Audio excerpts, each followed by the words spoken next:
I'd like to turn it over to Michael to talk a little bit about some of the things that he's done over at the American Heart Association. Thanks, Jared. So, Ryan, if you could throw that poll up, that'd be great. Of course, the slide kind of gave it away. So what should come first? In your opinion, should it be talent engagement or talent attraction? Go ahead and vote now, please.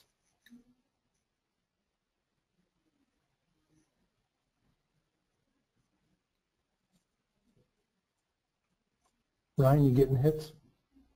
We are getting hits. All right, another 10 seconds.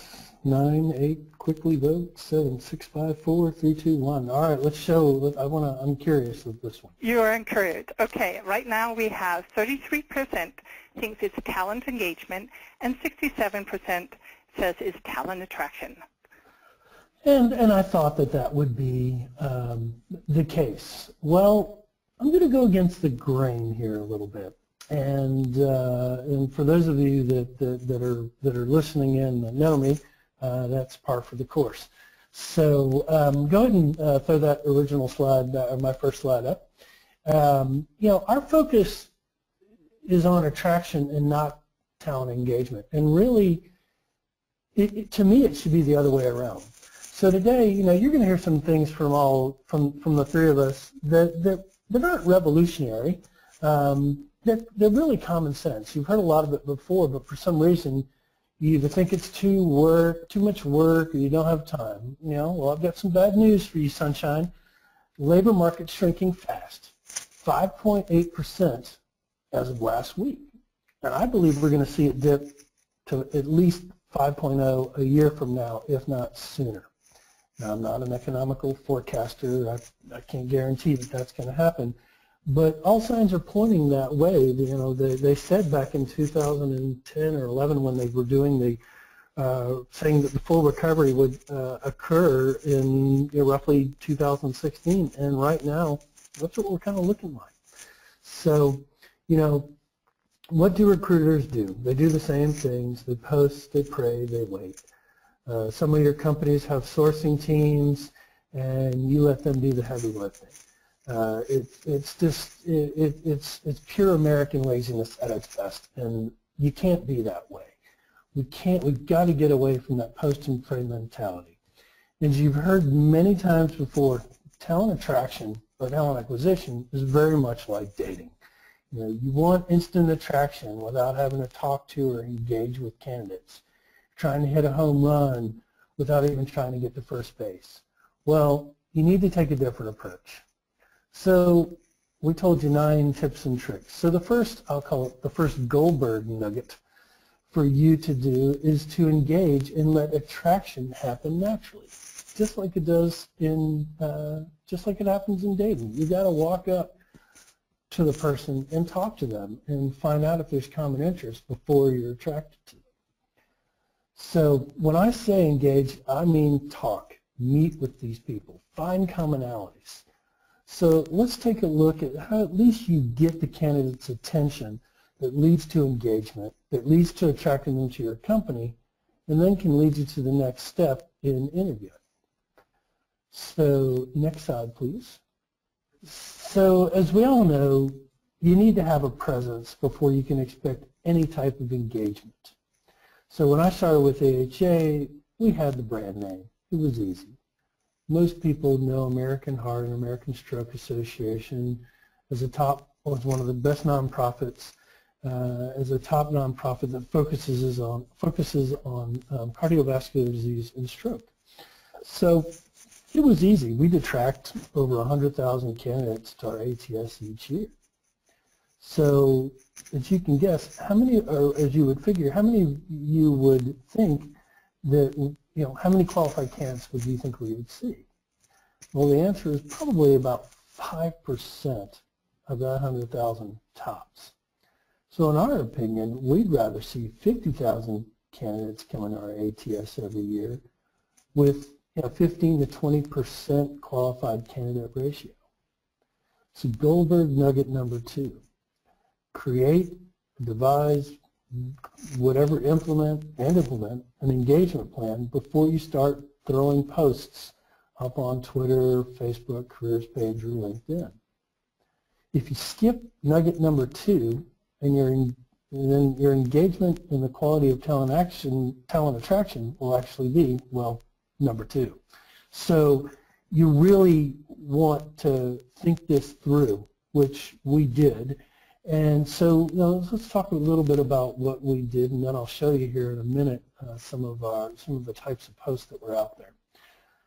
So first and foremost, we created a social presence on our national Facebook page. The original plan was to grow a careers-specific Facebook page organically, but our national communications and marketing group invited us to participate on the national page, which at the time had 525,000 followers.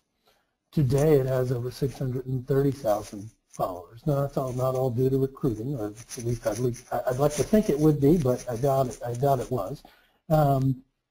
But 100,000 followers in almost a year growth, that's pretty good. So this opened up a whole new world for us. And why is that? Well, you had people who were interested in our mission. You had people that were interested in our posts. They were commenting on our posts. Why wouldn't they be interested in working for the HA? So we shared things like our aha moments, which featured our employees telling our followers why they like to work for the HA. We created red campaigns which aligned with our Go Red for Women national campaign. And those red campaigns comprised of witty and thought-provoking quips about work.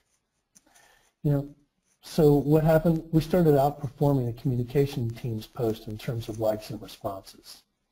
How? We were driving our followers to the AHA career site. We were having casual conversations with these people that we weren't having conversations with before. The second thing we did is we went through a major redesign of our website that had not been touched in about 5 years.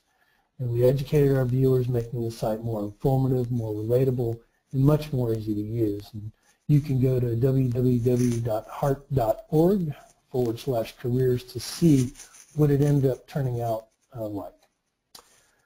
AHA also focused on its culture on the website, its creativity, and we also shared results from our candidate engagement scores that would ensure our candidates an insider's view into the world of AHA and why it is such a great place to work. And then those types of conversations would lead to engagement. So you could argue, on the other hand, that attraction should come first before engagement. Well, I still say you need to be able to engage before you attract, especially when you're sourcing for candidates. But for your active candidates, you have to have some type of attraction plan so that they'll come. And then you can start engaging with them. The last thing we did is we initiated a recruiting CRM tool that allowed us to continue the conversations on an ongoing basis, where we communicate and send direct and specific emails tailored to the candidate's needs around certain positions they may be interested in, articles of interest. We're starting to put together a newsletter, a monthly newsletter that talks about different events going on, whether they're job-related events or just a focus on a specific job family, things of that nature. So on the next slide, you'll see some examples of our posts.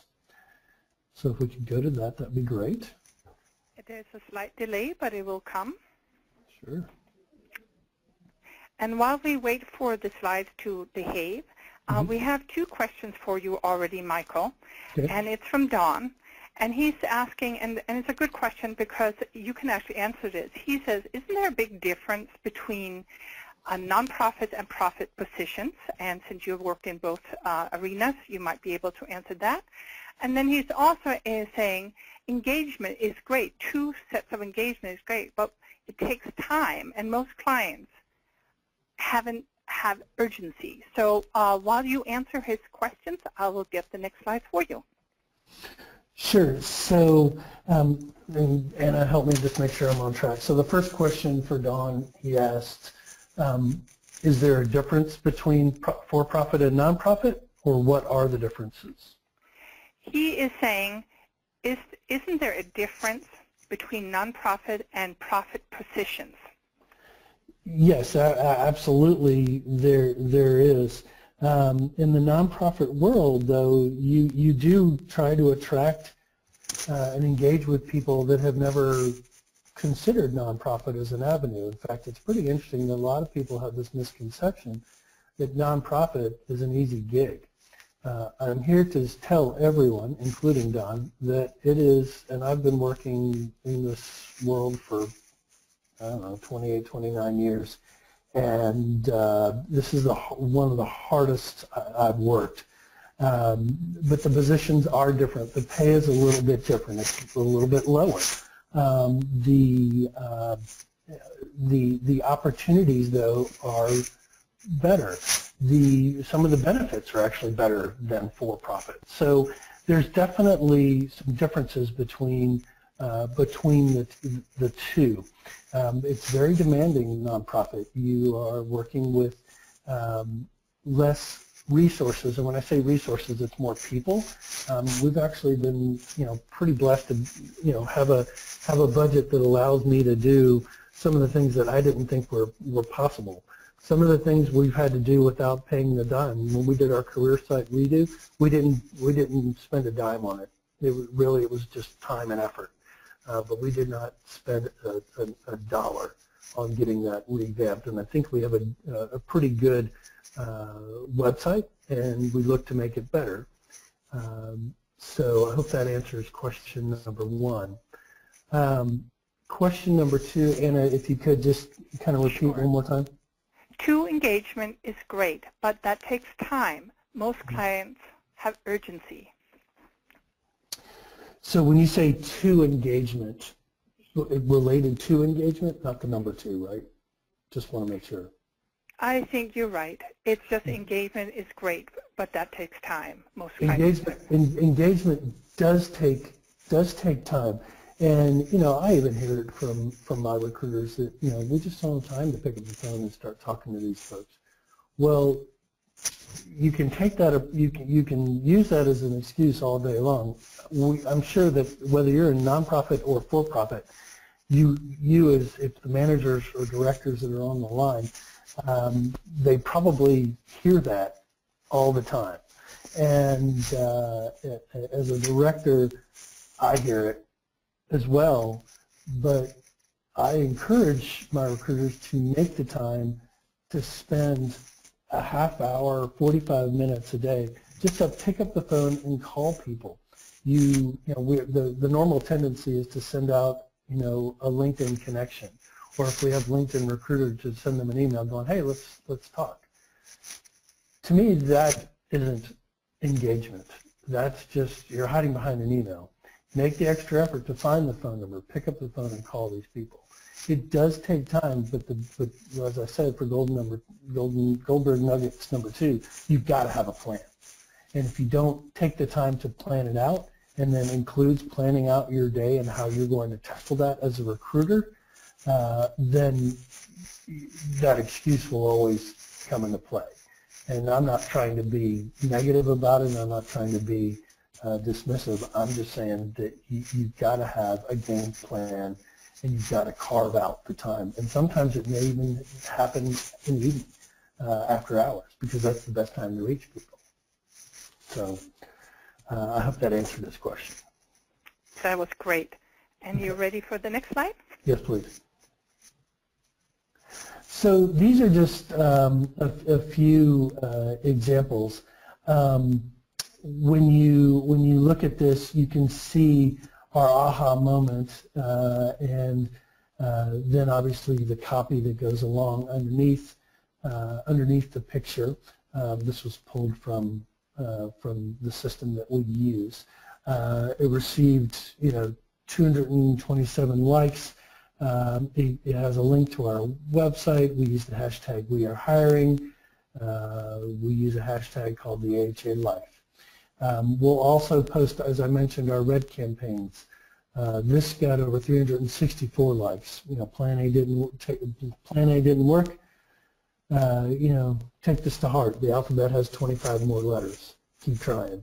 And so that really generated quite a bit of likes and quite a bit of comments. And then obviously the 8-day salutes all veterans, our Veterans Week post.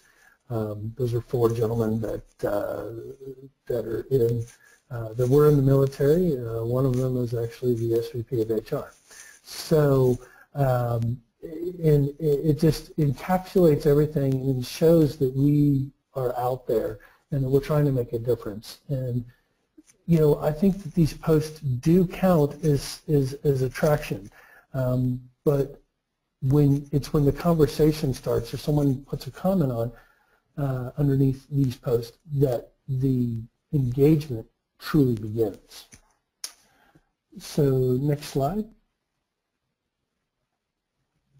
And I'll go through this quickly because I know we have 3 other speakers here. So first, I take candidate engagement very similarly, or I look at it similarly to employee engagement. First, you need to build trust between you and your source candidate. Many times we jump right in, we focus on the job, and we don't really know how to get our candidates. Passive candidates want to know that you're not just an everyday recruiter trying to fill a button seat. So you have the candidate interested in at least exploring your company in the position, review their profile, and try to find a common connection between you and the potential candidate. Maybe you went to the same school, you like the same sports team, common hobbies, you read the same books, you enjoy the same TV shows. That can be found on probably on a Facebook type environment. But recruiters want to build partnerships with their hiring managers by meeting with them face-to-face. Why not take the same approach through a video or face-to-face informal meeting where the 2 of you get to know each other? And I know Chris is going to talk more about that here in a second. So as recruiters, why would we respond that this is an extra step and a waste of time? It really isn't. You know, they could be a great candidate for the current role you're working on, or even a different role for the future. Again, no one said you have to get in bed with the candidate on the first date. The trust has to be there. So next, once you have the trust, you have some sort of common denominator. You need to find what motivates them to have that conversation and find similarities in the same motivations that your company has to offer. Then you're going to dive into what makes that candidate loyal to their current company, or in past made them loyal to their companies. What makes them loyal? In other words, how does your company offer, how does what your company offer go in line with what the candidate is looking for in terms of loyalty? And then finally, you want to work on commitment. And once you have the commitment, you're ready to get that candidate in for the interview. So I'll now turn it over to Chris, who will tell us what happens next. Thank you, Michael. So one of the things that I want to add on to Michael's comment there, he said about passive candidates. I actually think that you should, once you've been engaged with candidates, whether they're, an applicant or a passive candidate, you still need to sell them. You should still treat them the same. You shouldn't just treat somebody like an applicant and treat a passive candidate differently. I think it just it goes a lot further to treat everyone the same way and create the same experience. And so, which means when you engage with a candidate, you're selling a little bit of the opportunity. You're selling the company, selling the role, selling the team, but also at the same time, then you go into it, go into the interview process. But so I'm going to get started here. Phone interviews don't need to suck. And originally when I had this, I was going to call this the PSM approach. But originally I had prioritized, maximize, and standardize, and the acronym would have been unfortunate. So one of the things, when I talk about a phone interview, before I've even kicked off a project, I already tried to think through and talk through with the hiring manager what's the most important aspect of what I need to cover in that initial phone screen. I'm also asking about, what are the main selling points, so that I can cover those with the candidates as well. So this way I'm able to keep the phone interviews short. Yes, it takes time, but I try to spend no more than 30 minutes with a candidate whenever possible. And one of the ways that you can do that is by creating a standardized set of questions so that every candidate is screened the same way. And what that does is it allows for efficiencies to be found, and over time you end up maximizing those efficiencies by combining questions into multiple questions into single questions. And that allows you to really kind of shorten the time frame. So I have a client. We have a standardized set of questions. We have a standard review sheet that we follow, and When we first kicked it off and used that form, the conversations would go 30 to 45 minutes. But over time, I'm still asking the same questions and still trying to get to the same answers. But now the calls are going 20 to 30 minutes. So I've been able to, create a better candidate experience by keeping the interview short. Next slide. And also keeping them really concise and keeping them focused. And anytime I start off a phone interview, I always try to break the ice. And normally, I try to do that very quickly. I usually ask them how they're doing. If it's still a good time, they ask me how I'm doing, and I tell them I'm staying out of trouble, which always makes them laugh and gets a good laugh, and it kind of breaks that ice right from the beginning. And then I like to set the agenda. I want to set the expectation of what I'm going to cover in that call so that the candidate has a chance to really compose themselves and understand what's coming. If I can do that ahead of time, I will do it ahead of time, but oftentimes I just kind of like to do that right from the beginning. I also try to, my wife hears the same jokes over and over again, but every time I tell them, it's as if it's the first time I told it. And I do the same thing with all of my interviews and all my questions. I'm trying to act like they're not the 40th person I've interviewed. I want every candidate to feel the same way. I want every candidate to have the same experience, regardless. The other thing that a lot of people are uncomfortable with is ending in, if you ultimately ask the first question or even the second question and you find out that the candidate isn't right, end the interview. Tell them why. Be honest and upfront with them that they're not, that you're really looking for X, Y, Z, but they only have, A, B, C. So don't be afraid to end it early. Be honest, be upfront, and that'll go much further in creating a better candidate experience. Why waste all 30 minutes of their time if within 5 minutes you find out that they're not a fit? Saves you time, saves them time, and everybody's a little bit happier. They may be disappointed, but at least you haven't wasted their time. And also at the very end of every interview, I like to summarize the conversation, and by doing so, it gives the candidate a chance to, tell me if I'm wrong in my assumptions, tell me that I'm right in my assumptions about their backgrounds and in my learnings and my findings. But also at the same time, I also will let the candidates know what I think their shortcomings might be or what they might have to, explain to a hiring manager when they do get on the phone with the hiring manager. This allows them to, know what to prepare for, know what I think that they need to overcome when it comes to doing these interviews. If I think that they're not technical enough, they can, I will let them know. And then they can this way they can kind of rebut my thoughts. But also at the same time, I can set the expectation of what the hiring manager is going to screen them for. Especially if they're short on a certain side, I tell them that they need to ramp up and make sure that they're prepared to talk about a certain subject. Next slide. Now, once you get on site, one of the biggest issues, I love the interview by committee, but I hate it when people hire by committee. What ends up happening is that ends up making the process take way too long. Certain people, certain candidates that would otherwise be hired don't get hired. These things here, these steps here will really help make sure that the hiring by committee doesn't happen, or at least happens in a thoughtful way. So when I first kick off a project, I'm also asking about the panel. I'm asking why each person is on that panel, and I will assign specific topics to each one of those people.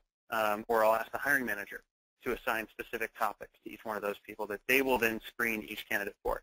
There will always be, the niceties, the questions that each person wants to have. But if you assign a specific topic to each person that they're supposed to delve into, it reduces the amount of repetitive conversations that candidates have. Each conversation is going to have some, repetitive components, but then at the same time, at the back end, you have everybody, is asking about a specific topic that may be, really important to them, and so, or important to how that person would be working with them or their team. It's also important to gather that feedback quickly. I usually, with all of my hiring managers, I ask for that feedback within 24 hours so that I can get back to the candidates quickly. There's nothing worse than, sitting there waiting for days after you've been interviewed and you're just sitting there waiting and the recruiter or the hiring manager hasn't gotten back to you.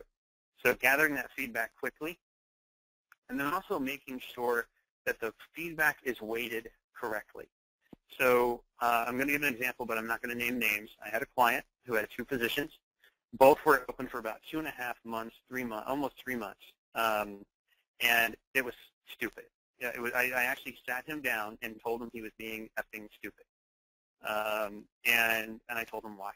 And one person kept putting the kibosh on all of the candidates that he liked, candidates that his boss liked, but there was one person that kept, putting the kibosh. They'd go, oh, I don't want to work with this person. And so I sat him down and we fixed it.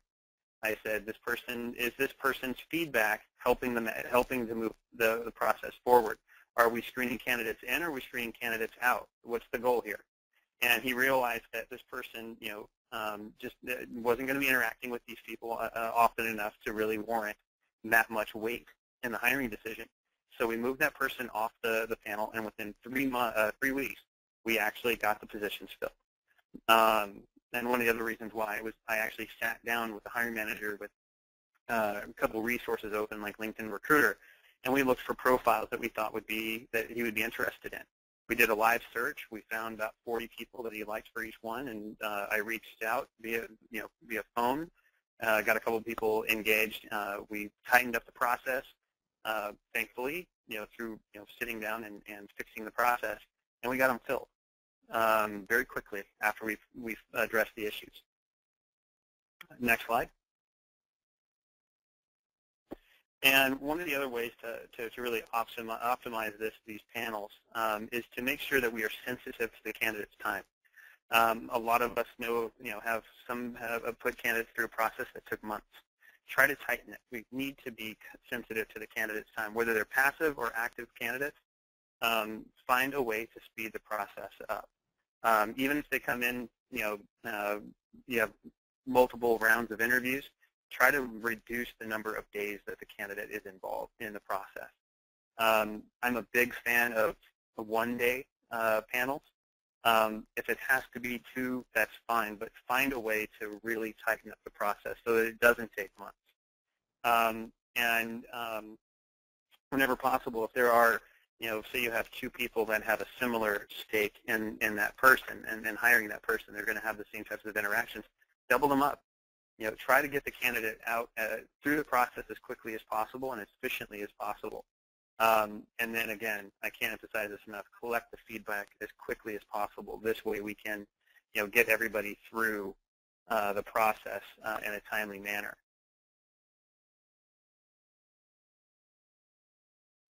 Before we continue, Chris, I have a few questions for you. Would you be willing to take them now? Sure. All right. Lori is asking, I'm curious, if you spend only 30 minutes for phone interviews for executives and or leadership roles? Yes, whenever possible.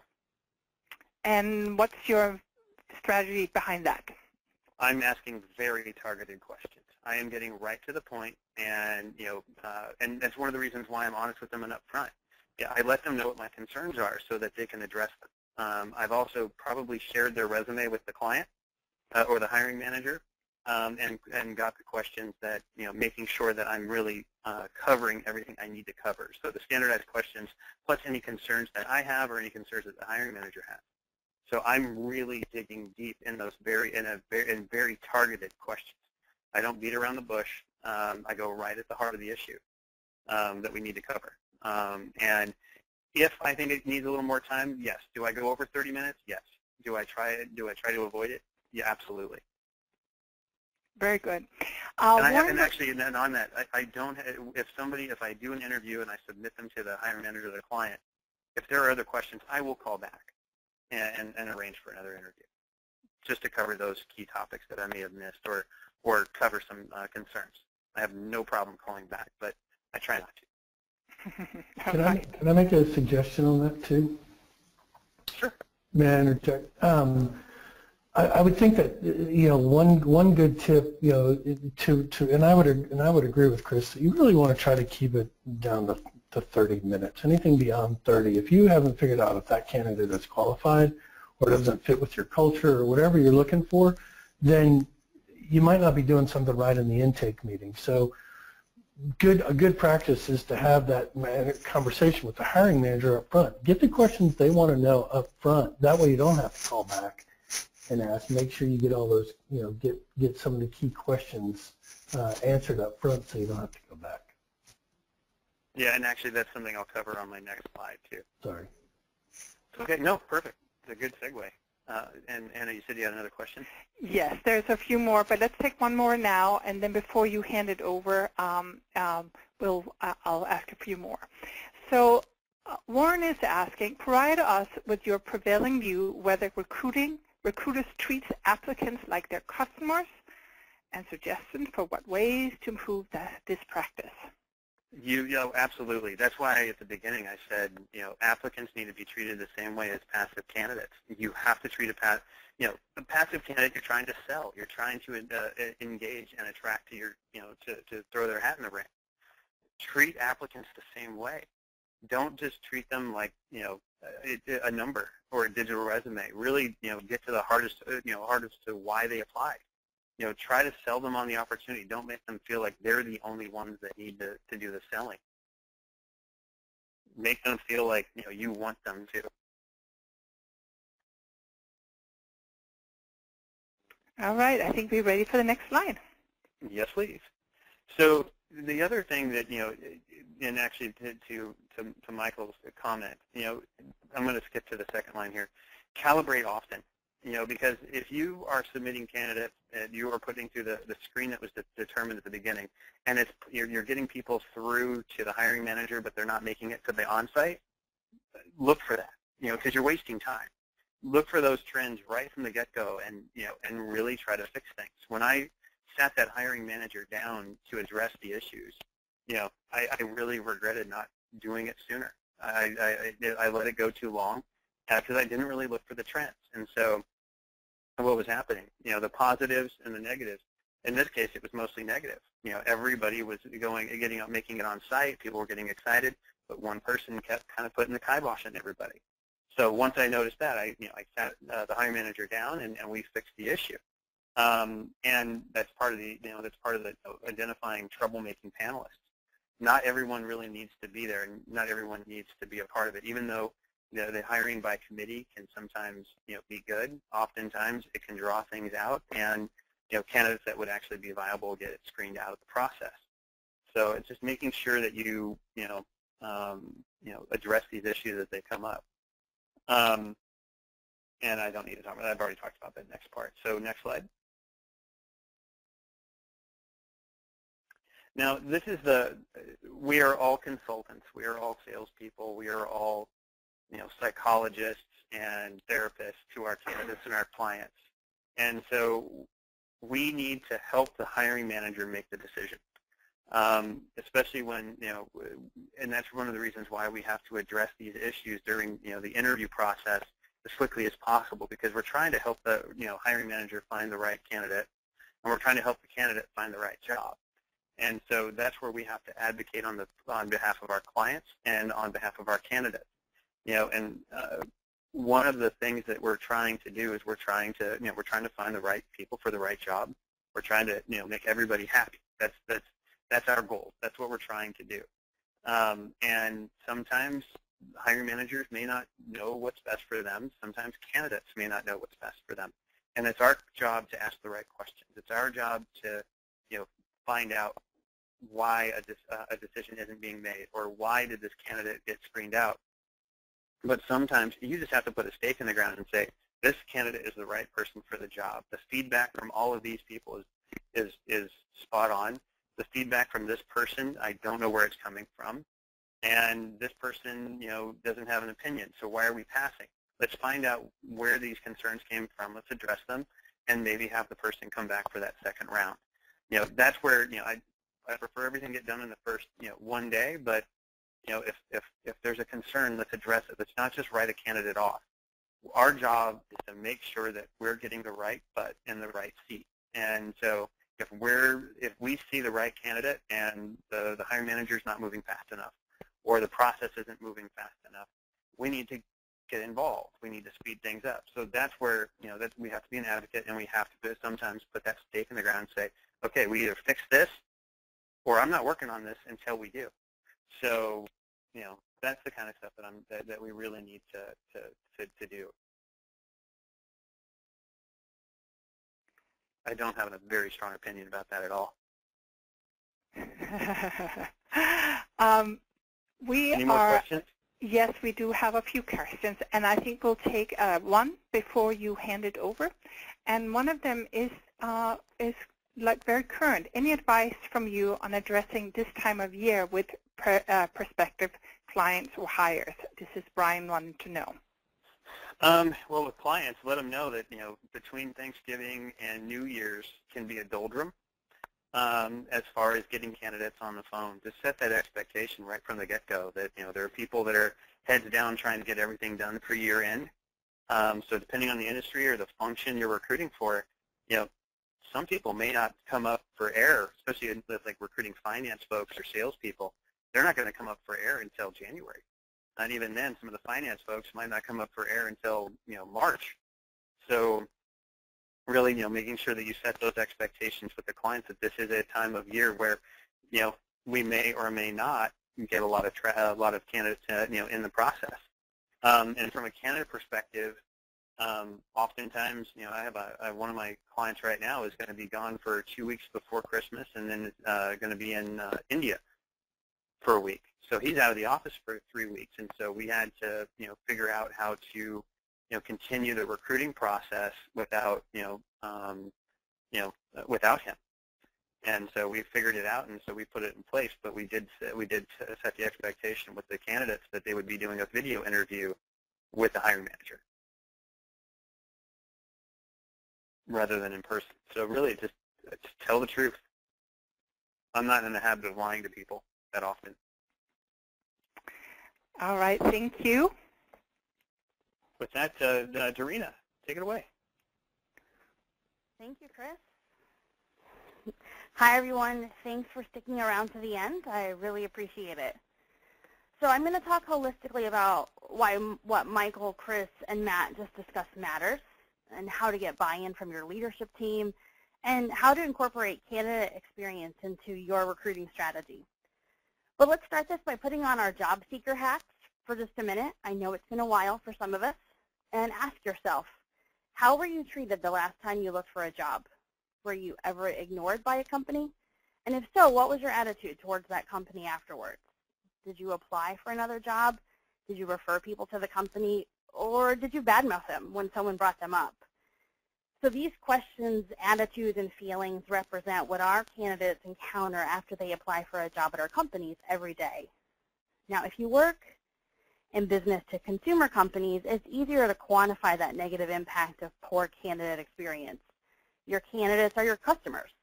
And if you're struggling to get buy-in to improve candidate experience, here's something you can say. I heard this at the Candidate Experience Awards in September, and it's stayed with me since then. So you're telling me that I'm good enough to be a customer, but not good enough to work for you. And I just get goosebumps because I think that's just so dead on. 86% of respondents in a Right Now customer satisfaction report said they'd stop doing business with companies due to bad customer experience. And I put forth that the same thing could be said about bad candidate experience. It really hits a company where it hurts the bottom line. Now, in business-to-business companies, you can use the same argument in a roundabout way. How many of your applicants in B2B companies are clients or they're potential clients? Are they married to a client? Is a client's child applying for an internship? We had the child of one of our clients apply, and they didn't have a great experience. The dad was so mad at us that he started writing us up for bogus safety violations. Now, I know that's an extreme example, and I hope no one has encountered that, but here's something that's maybe more likely to happen in everybody's company. We receive hundreds of applications for our internships each summer. Lots of students apply, and they aren't considered because we try to hire from local schools. at least a handful of parents call our area managers and ask for special resume review. What I'm saying is treat all applicants, even those who are actively looking, unemployed, and don't meet the minimum qualifications, with respect, because you never know who they know or what they'll do. Next slide, please.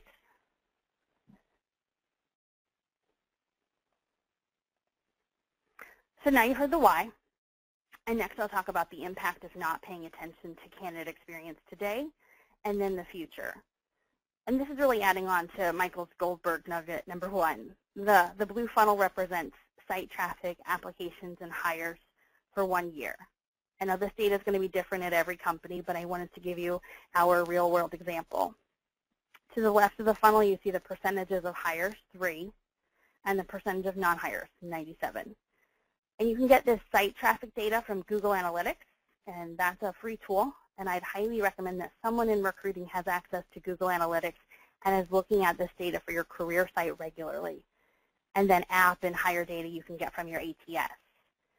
Now, most companies at the 2014 Candidate Experience Awards who talked about their app to hire ratios openly had similar stats.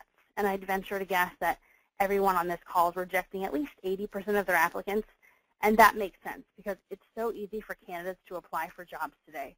We're writing job descriptions that make us out to be the perfect employer for everyone, and most companies have few, if any, gates to prevent unqualified candidates from applying. Now, a surplus of candidates seems like a good thing. In fact, one of my performance goals last year was increasing the number of applications per rec. 178,000 applications. Nailed it. But did I? Almost all of our processes are around closing the applicants in the 3% pool, but we reject 97% of applicants, and that includes silver medalists, employee referrals, and internal applicants. These are people that we do want to recruit, but the bottom line is the majority of applicants don't get a job with you. So therefore, the disposition process needs to be as good as, and many people argue better than, your selection process. The other thing to consider is, will you even be able to re-recruit rejected candidates back to your company? I've looked at the resumes of our rejected candidates. Many of them work for competitors and clients, and they have critical roles. And there's just a finite number of top talent in most industries. If you're ignoring your disposition process and haven't thought about retargeting or a remarketing strategy, then your future isn't so great. And then on the right side of the screen, for every applicant that goes through your hiring process, they'll come out the other side in one of 3 buckets: positive, neutral, or negative. Those who had a positive experience are now hopefully your brand ambassadors. They're applicants who become your evangelists and hopefully a referral source. For most companies, this is going to be limited to your hires. If you created neutrals, they won't say anything negative about you on Glassdoor, but they're not talking you up either, and they're going to soon forget the experience. Most candidates come out the other side of the process neutral, but this number is dwindling with the advent of Glassdoor and Indeed forums. Glassdoor is the Yelp of the recruitment industry. Lastly, if you're treating a candidate poorly, their friends, their family, and their colleagues will not apply. And with the proliferation of smartphones, decreased data costs, and social media, candidates are always online, and they're more likely to share their experience than they were 5 years ago. And then thinking about, or owing to a negative bias, candidates are more likely to talk about poor experience than positive ones. And how long do candidates remember a bad experience? They never forget. Next slide.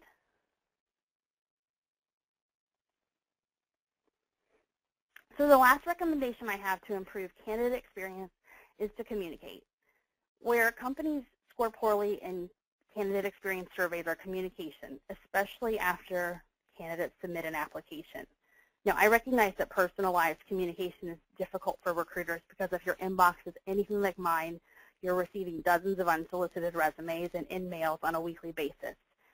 Are you responding to everyone? Even with the best intentions, some of the CVs I get are inevitably ignored or deleted. But if you're attending this webinar, you probably are trying to make your company a place that candidates rave about on Glassdoor and in social media. You want to make candidates feel like they're a part of the team from the start. So to solve for this, I'm suggesting create an initiative in your recruiting department, or better yet, all of your company, to personally respond to all candidates when they reach out to you, if it's in emails, or voicemails, and try and do it within 48 hours. We implemented this at our company just on December 1st, so it's not too late to even make changes for 2014. We provided a template for our recruiters who weren't sure what to say, and then to ensure this wasn't an empty promise to candidates, we offered an out to the recruiters who were in the weeds, because it happens. They can forward unsolicited resumes to one of our coordinators who will respond on behalf of the recruiter. So we've been making the effort to provide rapid response and make every candidate feel at ease. So to wrap this up, the long-term effects of ignoring candidates includes increased time to fill, you're costing the company revenue, and more recruiting costs. You're spending more on recruitment advertising to re-recruit the top performers you ignored in previous searches. And then on the positive side, to flip this, candidates who get a positive experience, you can see immediate benefits, including improved candidate quality, reduced media costs, facilitating pipelining and workforce planning, and then improve your company's reputation in the hiring market. And then I'm going to leave you with one more quote that I heard at the Candidate Experience Awards. If they couldn't treat me well during the hiring process, they probably won't treat me well as an employee. And that's all I have, Anna. That is excellent. I was smiling at your quote, and it's so true. It is so true. Yeah, So, and actually, we have a firm belief in our firm that how a company hires is very representative of how it would be to work there. Absolutely. If it's a dysfunctional process, it's a dysfunctional company. I'll even take it one step further. That at the previous company where I was prior to AHA, we had a candidate bill of rights, and it was published. And it was on our career site, and that put just added pressure to us. But we came through. We never applied for a Candidate Experience Award at that point, but it just made such a difference, because if we didn't, the candidates would call us out on it if we, couldn't meet something. So, that's real important, and something to kind of think about. If I could add a Goldberg nugget number 3, put your money where your mouth is and offer up a candidate bill of rights if your company's comfortable with that. Darian, we have a question for you, and it is San. He is wondering, I'm interested in to know how you do effectively manage your time to respond to applicants that have been recruited but not selected, and what are the explanations that you provide? That's a great question. So candidates who were recruited but not selected. So our company has a CRM, and so those candidates who met the minimum qualifications but maybe someone else was stronger for the position, we let them know that. And a lot of times the recruiters will say, look, there were 50 applicants for this job, and here's how many I interviewed. So we give them those kind of statistics to help them understand what's going on. And then any of those who met those minimum qualifications are asked if they would like to stay in touch with us. And if so, they go into our CRM, where we have a team of recruiters / sourcers who reach out to candidates on a quarterly basis to see how things are going since we've talked to them. And then we also send them notifications about jobs that they're interested in. And then we also have a monthly newsletter that goes out to candidates who've opted in to get it. So we try to keep our name in front of people with low-cost things like that versus constantly going out and spending more money on job boards to re-recruit them. Thank you. We have some interviewing questions, and I think this is something that might be something each of you can address. One of them is, what about standardized scorecards for interviewing? I try to use them whenever possible, even if it's not a formal document. I do have a client where we have a formal grid document that's used throughout their process. So we have my column, and then everyone else that's in the interview chain. They have their own column where the feedback is captured and then scores are compared. In other cases, we have a deliverable that was created for each one of our clients, where we document, our recommendation, supporting notes and then any concerns we have. So it doesn't necessarily have to be a formal document. It just needs to be, just kind of a formal deliverable, even if it's just tracked in the system, the ATS or CRM. Yes, I would agree with that statement. And you want to make sure that that your hiring managers are tracking or have their own scorecards that they're tracking, so it can help them make their decision. So because they're taking a lot of this information, they're taking a lot more information in than we are as recruiters during the one-on-one meetings. And so you want to make sure that you're measuring their fit to culture, their fit to the job, their fit with the department, the whole 9 yards. So I would strongly recommend some type of scorecard.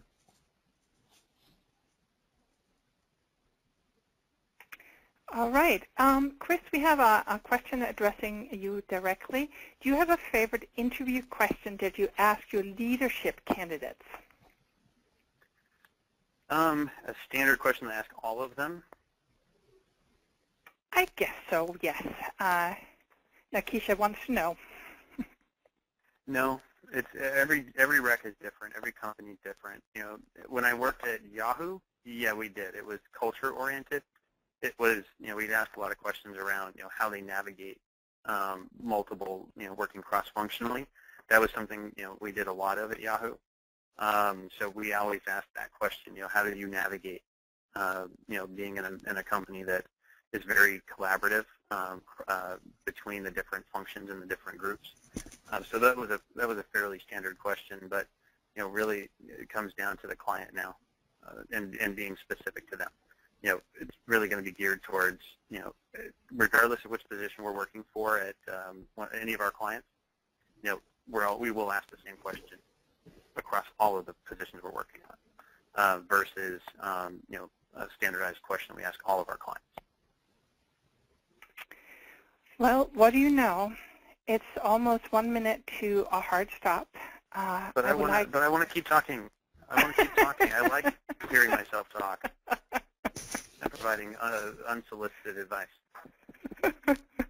Well, we enjoyed having you, Chris. We enjoyed having Michael and Darian with us as well today.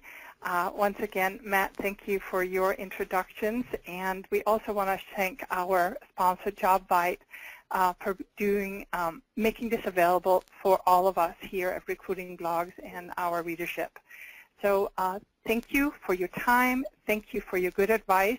And we will try to summon up the 9 nuggets of wisdom that we have selected today, and we'll share the recording and the slide deck with you all within the next 48 hours.